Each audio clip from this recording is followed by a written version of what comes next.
Hai guys, jumpa lagi dengan Mimin di channel Anak Kuliah. Video kali ini pasti nggak asing buatmu dan bisa dibilang cukup unik, yaitu bahasa tubuh di berbagai negara dunia. Nah, namun sebelum itu, subscribe dulu channel YouTube ini ya sobat, agar kamu tidak ketinggalan video-video menarik lainnya, dan bersama kita bangun channel ini agar terus berkembang, serta memberikan konten edukatif dan bermanfaat. Oke, biar nggak basa-basi lagi, langsung kita bahas aja yuk, let's go! Setiap negara pasti punya keunikannya masing-masing. Bukan hanya dari budaya, namun dari komunikasi non-verbalnya atau bahasa tubuh. Bahasa tubuh setiap negara pasti berbeda-beda. Namun tak sedikit juga yang sama. Nah, walaupun sama, pasti memiliki arti yang berbeda. So, biar nggak basa-basi lagi, yuk kita bahas. Nomor 1, menggelengkan kepala. Bahasa tubuh yang satu ini udah pasti tahu kan dari negara mana? Yaps, India. Negara India dikenal dengan negara yang memiliki kebudayaan, adat istiadat, dan tradisi yang sangat beragam. Nah, karena negara India luas, maka adat istiadat setiap daerah berbeda-beda. Sama juga dengan Indonesia, sob. Lalu, salah satu adat istiadat mereka yang dikenal atau diketahui banyak orang di dunia ialah menggelengkan kepala saat berbicara. Di film-film India, akan sering kita lihat orang India kerap kali berbicara sambil menggelengkan kepalanya. Nah, kenapa ya mereka berbicara sambil geleng-geleng kepala?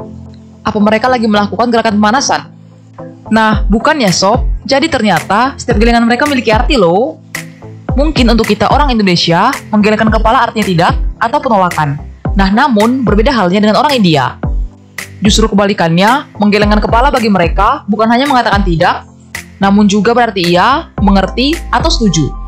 Jadi, kalau kamu bicara sama orang India dan ia menggelengkan kepala, biasanya artinya mereka setuju atau memberitahu kita bahwa ia mengerti apa yang kita katakan. Lalu sob, kecepatan gerakan itu juga ada maksudnya.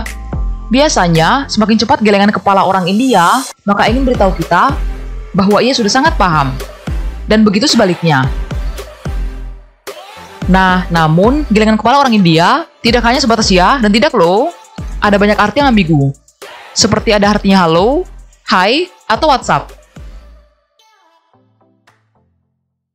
Nomor 2, berjabat tangan. Berjabat tangan memiliki makna yang berbeda tiap negara, tergantung pada budaya suatu negara. Nah, untuk negara-negara bagian barat, melihat berjabat tangan yang kuat sebagai ungkapan otoritas dan kepercayaan diri. Sedangkan negara bagian timur memandang berjabat tangan yang kuat sebagai sikap yang agresif. Sama halnya dengan negara Turki, memaknai sebagai sikap yang kasar dan agresif. Kemudian, di negara Afrika, standar berjabat tangan yang berlaku adalah jabat tangan yang lemah. Lalu, di bagian Eropa Utara, jabat tangan yang singkat adalah norma yang berlaku. Sedangkan di bagian Eropa Selatan, Amerika Tengah, dan Amerika Selatan, jabat tangan harus lama dan lebih hangat dengan tangan kiri menyentuh tangan yang sedang berjabat atau sikut. Nomor 3, mengacungkan jempol. Di Indonesia, mengacungkan jempol atau ibu jari dianggap sesuatu yang bagus atau sebagai tanda oke. Bahkan gak banyak dari kita yang berfoto sering mengacungkan jempol. Nah, berbeda dengan negara Rusia.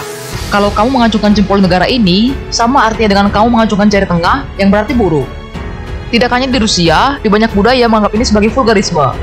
Seperti di Amerika Latin, Iran, Afghanistan, dan Timur Tengah. Jadi, kalau kamu ke negara-negara tadi dan mau foto, hati-hati dalam menggunakan gaya ini ya sob. Nomor 4, kontak mata. Sebagian besar negara barat, kontak mata menjadi tanda kepercayaan diri atau perhatian. Jadi ketika ada seorang yang mengalihkan pandangannya saat sedang diajak bicara, gerakan itu menandakan kalau orang tersebut nggak tertarik untuk ngobrol. Di negara Timur Tengah, kontak mata pada sama jenis cenderung terjadi lebih terus-menerus dan intens daripada negara barat. Pada negara tersebut, kontak mata lebih dari sekedar pandangan sekilas pada lawan jenis dianggap kurang sopan. Sedangkan sebagian besar negara di Asia, Afrika, Amerika Latin menganggap kontak mata yang tajam dan bertahan lama sebagai sikap yang agresif dan menantang. Budaya negara-negara ini cenderung memperhatikan hierarki dan menghindari kontak mata adalah bentuk sopan pada atasan atau pada yang lebih tua. Begitu juga anak-anak gak boleh melihat orang yang lebih tua. Nomor 5, posisi duduk. Kamu harus berhati-hati dengan posisi dudukmu saat situasi tertentu atau jumpa dengan orang baru. Duduk dengan menyilangkan kaki di atas kaki lainnya dianggap kurang menghormati di Jepang. Apalagi ketika ada seorang yang lebih tua hadir makan bersamamu. kemudian menunjukkan satu sepatu atau kaki dapat menyinggung orang-orang di Timur Tengah dan India.